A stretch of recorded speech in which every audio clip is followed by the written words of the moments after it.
I've got us set up. I am not one to use hammers to do anything, as you know. So I'm taking and I've actually put the engine block in my press with my engine lift. Like I said, we've had discussions about me and hammers. You probably could take and drive these in with an oak block and a good sized hammer, maybe a dead blow. I am not going to try that just because, like I said, of my history with hammers. So I have my sleeve here. I had it in the freezer. It's cold. It's all nice and clean. I'm going to take and I'm going to oil up the outside of it. And we're going to take and I'm going to use the press to press it in because I have a lot more confidence in the press than I do the hammer.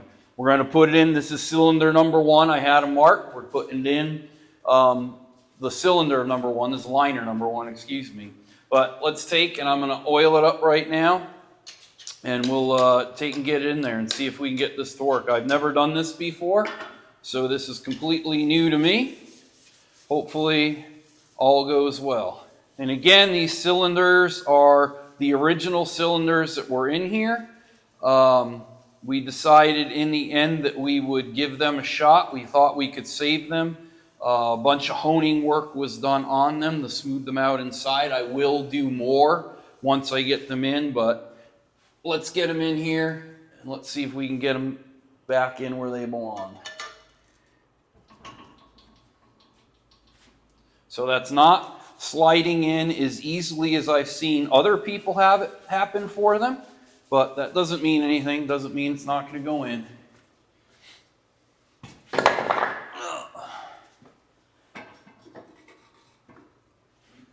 I just need to center this up.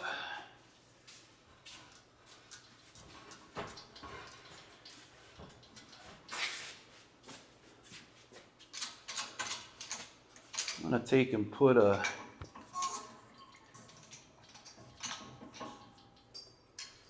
metal disc on here that I have. So I'm not pushing on the wood, I'm pushing on the metal instead.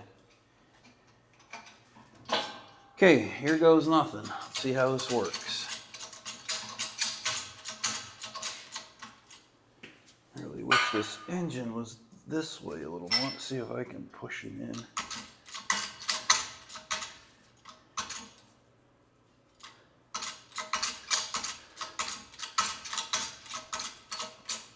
All right, I'm starting to take pressure on it. Let's see how this works. The big thing is to get them to go in square. That's the trick. It's going in nice and easy. I'm not really meeting any resistance.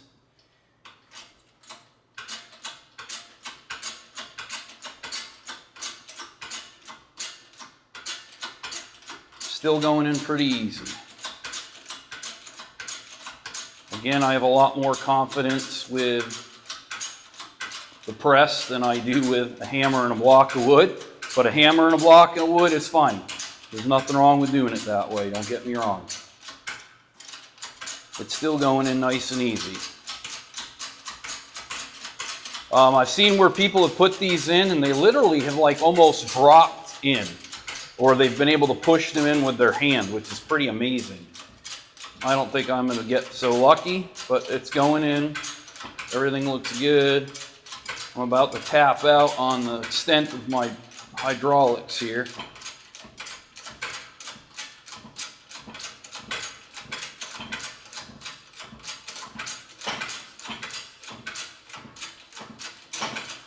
Okay, I'm going to take and put another block in here.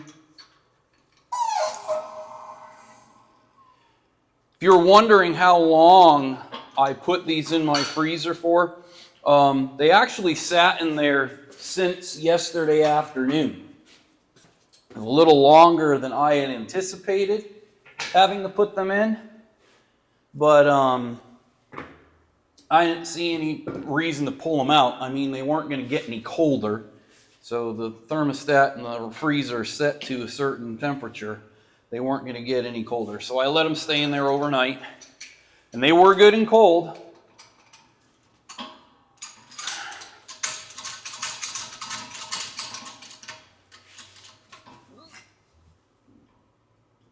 Yep, of course, I waited too long. That's all right. We'll bring this down. So the reason for freezing them, in case you're wondering, is when you put them in the freezer, the liner will take and it'll actually contract. It'll actually get a little bit smaller because it's cool. I've heard of people actually preheating the blocks to put them in, which I think is kind of crazy. When you can take a sleeve and just take and set it inside a freezer, why would you want to take like a torch to a block to warm it up? But, you know, do it how it works best for you. Oop. Okay, I need to reset my block here a little bit because it's hitting my chain. So I'm just going to move that in there. And just take your time with it. Go slow. We're not in any rush. We're probably about halfway in now. Still not really meeting any resistance at all. It's sliding in nice and easily. The press really isn't working very hard.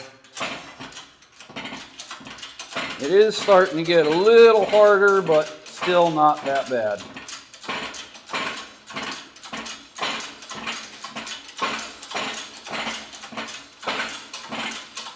Okay, I'm going to take and add another block in here again.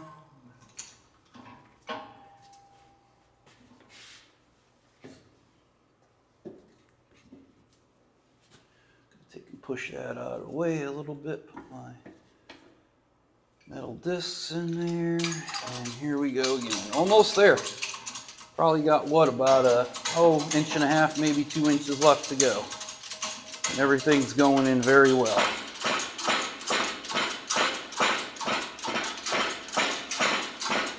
You can hear a little bit of the resistance, but it's nothing at all.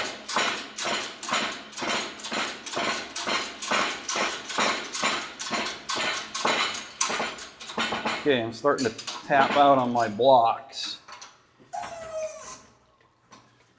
So now I got to change how I'm doing this. As you can see, it's about a ½ inch more to go.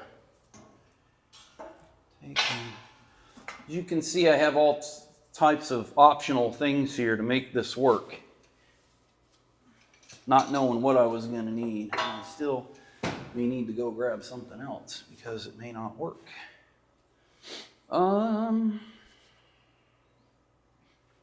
Let's see if we can just do this. We'll kind of reverse the order that we had everything. What we're looking to do is get that sleeve level with the top of the block itself. And this should get us there.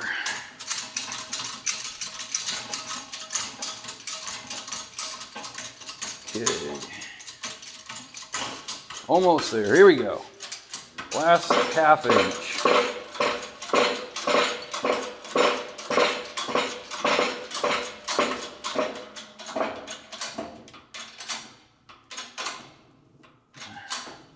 She is there. Let's take and let the pressure off. Get these blocks out of here. Pull that stuff off of there so you guys can see it. And there it is. It's in. It's nice and level with the surface. I feel no ridge at all, as how it should be. And that's number 1 in. Let me get it set up. We'll get number 2 in there.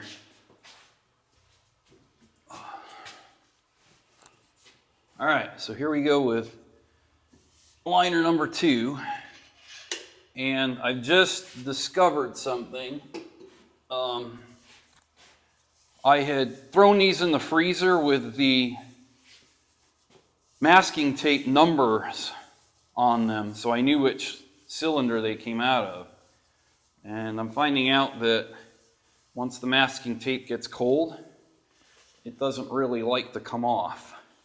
So, note to the wise, if you need to mark your cylinders so you know which hole they came out of, do it on a very small piece of masking tape, maybe at the very top, where it will easily be removed.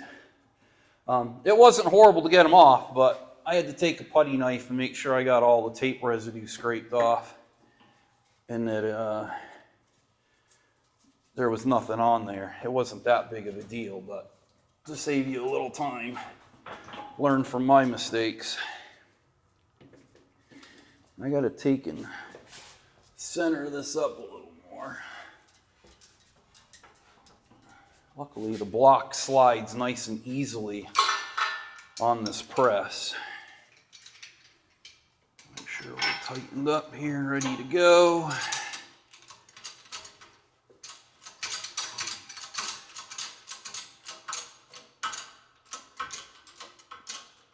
I'm going to go real slow here to let things settle in. I don't think we're square.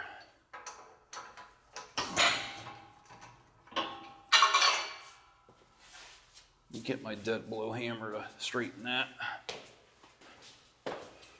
Oh yeah, she is not straight at all. This is what I was afraid of. So this is the important thing, is to make sure that you're going in straight. And I didn't hit that very hard, right? We're just tapping it to get it where we need it to be. And we'll restart it here and make sure that we get it in nice and square. Okay, let's try again.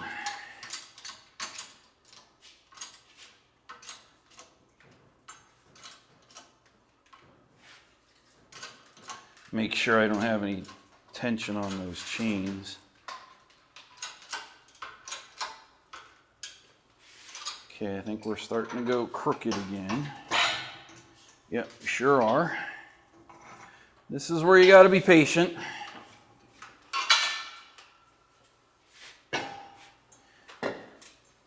Yep, it's cocked to the back again, so let's straighten that guy out. Probably wouldn't even be a bad idea if you had a square. Throw a square on it. Make sure that it's square as it goes in. I think we need to move it back a little bit on the press, which I just did.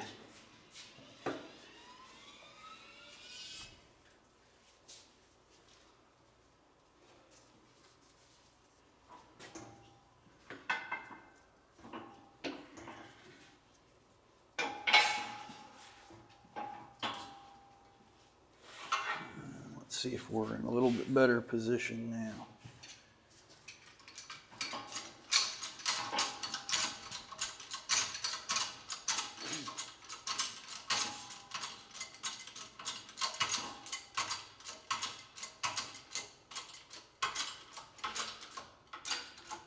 No, it's going in toward the back. Oh, hold on. Maybe it's going to cooperate with us now. Yeah, it just aligned itself. That's the one nice thing about using the press, is it does keep things fairly square. This has got a little more resistance on it than the first one did, but it still is not bad.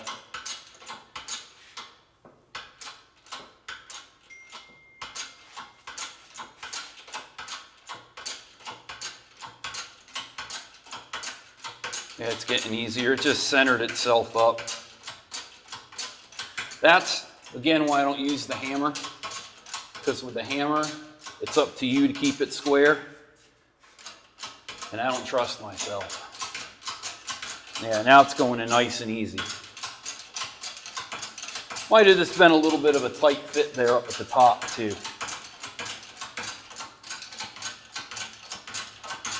Yeah, going in real nice and easy now.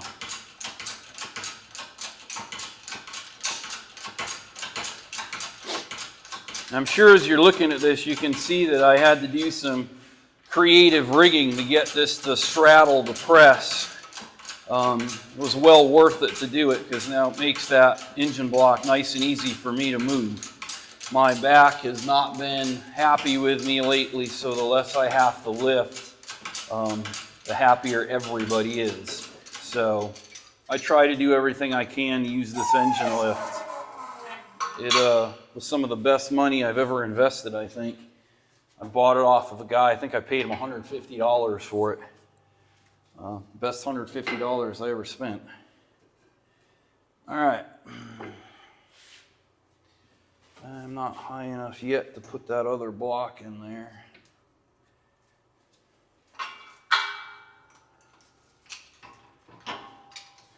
So using a hammer and an oak block would probably go a lot faster than this is going for me. But you know, it's not about speed. It's about taking your time, not messing anything up, and just getting it right. So I'm just going to take my time. Here, we'll throw this in there, see if we can gain us a little time. Only bad thing about a manually activated hydraulic press is it goes at the speed of view. Here we go again. Well, we're starting to take load. There we go. We're on our way back in again.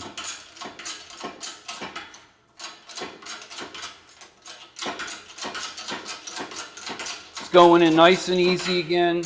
There's very, very little resistance against the press. It's nice and square. Again, I thank the press for that.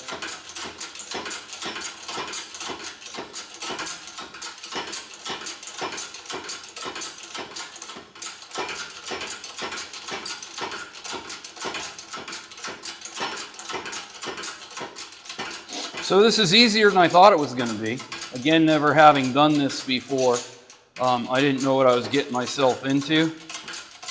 When I rebuilt my Model B John Deere, I actually had to have that re-sleeved, but because it had to be bored, I sent that out to a machine shop and they did it all. So I never had to deal with any of that. So first time for me doing this.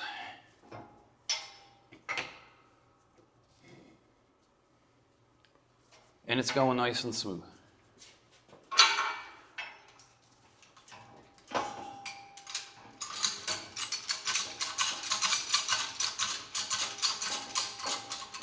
About another 1.25 inches maybe, and we will be completely in.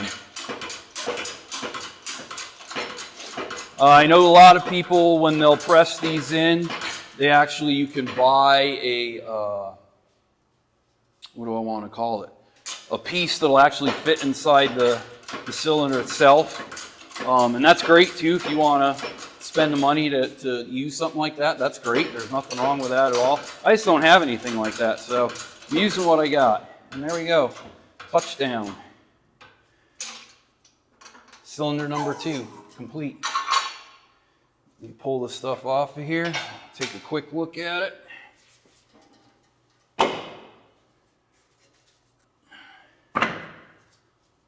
Wipe this oil off. Again, it's nice and flat. No lips at all sticking up.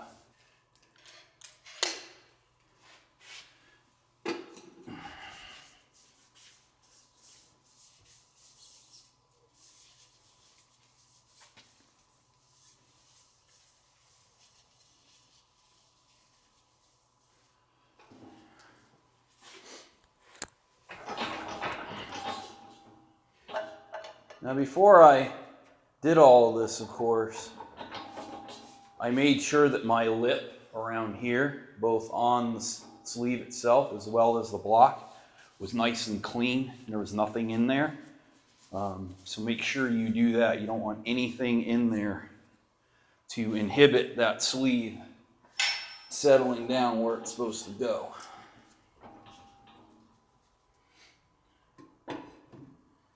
See if I can get this one started square.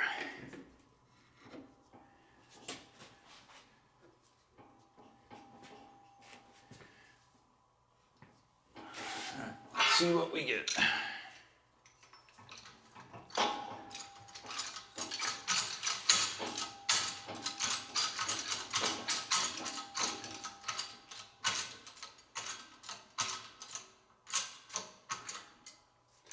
Just starting to take pressure. And looks like it's going to go in nice and straight. Again, thanks to the press. If it was Greg with a block of wood and a hammer, it would not be this smooth, trust me.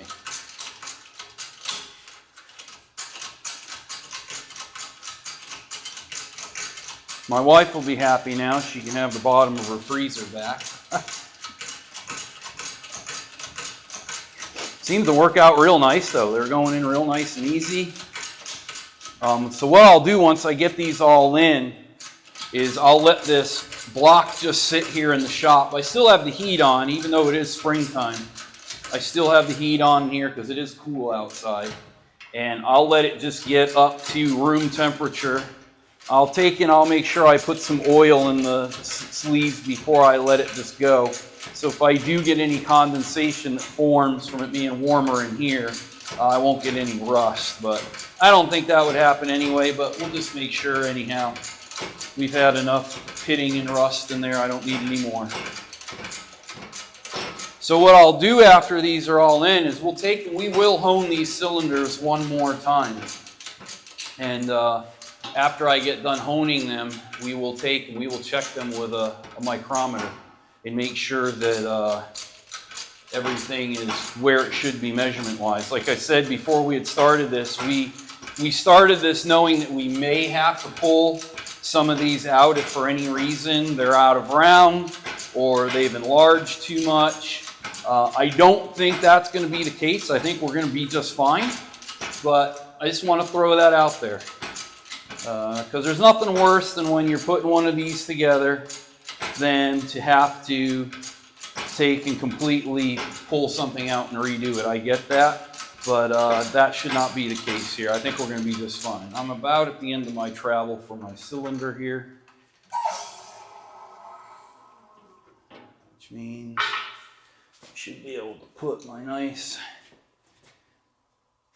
fat block in here. Yeah, probably still I can't be able to do it yet. Well, let's take that guy out. Put this guy in. Save ourselves as much time as we can.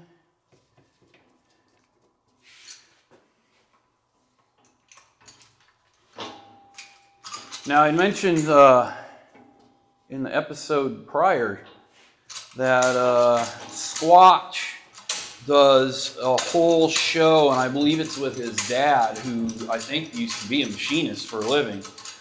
They go through putting together an engine block and just sizing everything up and making sure the tolerances are right on the money. And you know, I don't want to push Squatch in his show, but I've watched it and it was very, very well done. It's very, very informative, and I highly recommend if you're interested in that type of precision to watch that, because it's just outstanding what they take you through and what they do. So a little resistance here, still not bad. No worse than the others.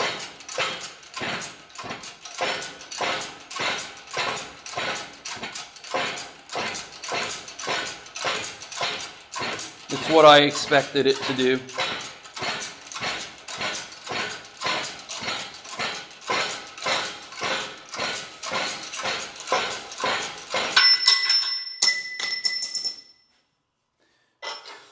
There goes that.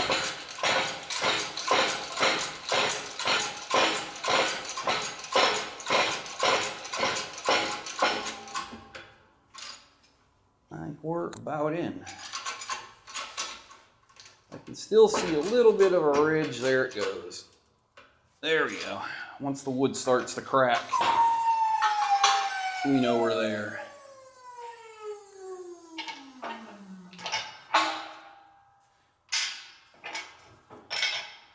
Let's pull this off. We'll wipe that oil off.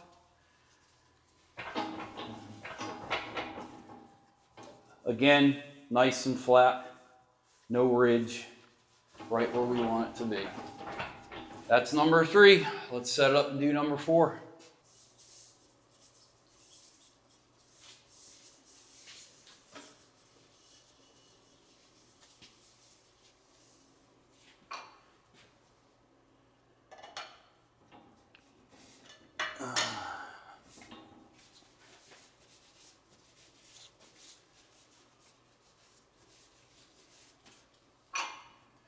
All right, here we go.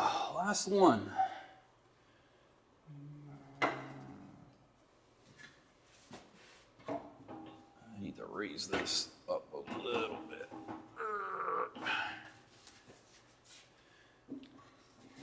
I just had a thought as I was doing this about which one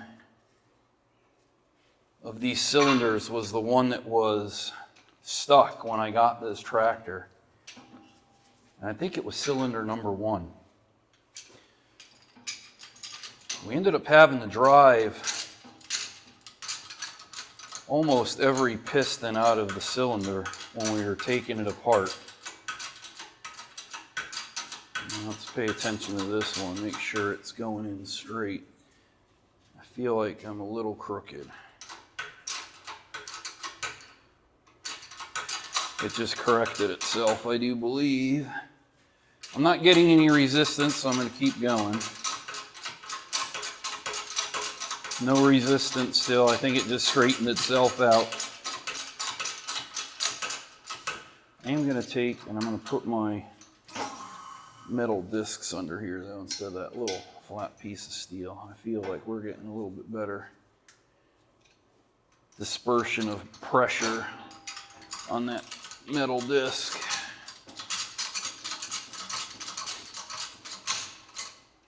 And here we go. Yep, nice and easy. I still haven't had one of these drop in yet for me, but hey, what are you gonna do? Luck of the draw, I guess. Maybe that's a good sign too. I don't want these things coming out on me. Wonder what it would have been like had I not put them in the freezer. I wonder if it makes that much of a difference. I hear it does make them a little more brittle when you freeze them. I'm not sure how much more, and I'm not sure how much more of a difference it would make. I just know that I wanted every advantage that I could get with putting these back in, so I did everything that I could. Still going in nice and easy. The type of resistance I'm getting is exactly what I would expect to get. It's very little.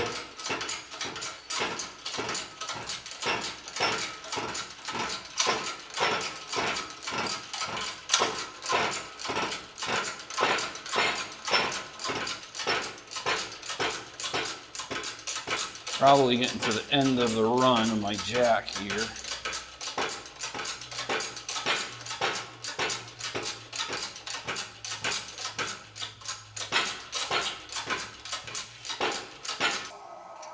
Big 6x6 in here now.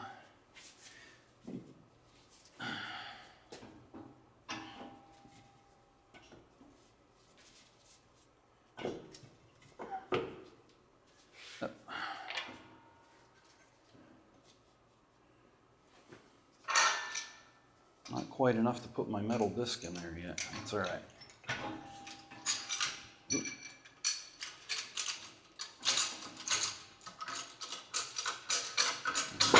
And here we go.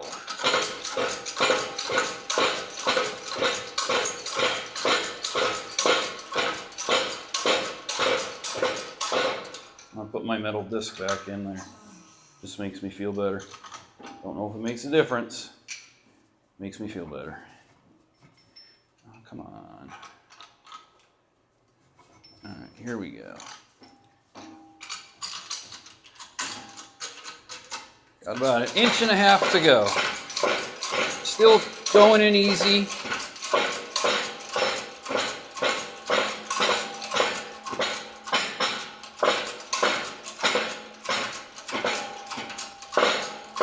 A little less than 1 inch. So make sure I'm not hitting the bolt on the back side that the chain is attached to, that piece. And almost there. Zingo, wood cracking, release the pressure. Pull these guys out of here.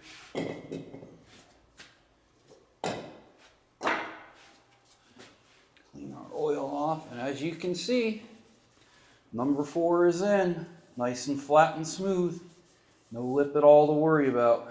Exactly what we're after. So there we go. Sleeves are in. Now it's time to let this come up to room temperature. Once it gets there, I will take and I'll hone these cylinders one last time, get some good cross hatching in them. And then we can take and we can look at putting the crankshaft in here and maybe throw some pistons in here. I'm Greg Mipps. Thank you for being here today on All American Tractor Works. If you like what you saw, remember to click like and subscribe, and we'll see you next time. Thank you.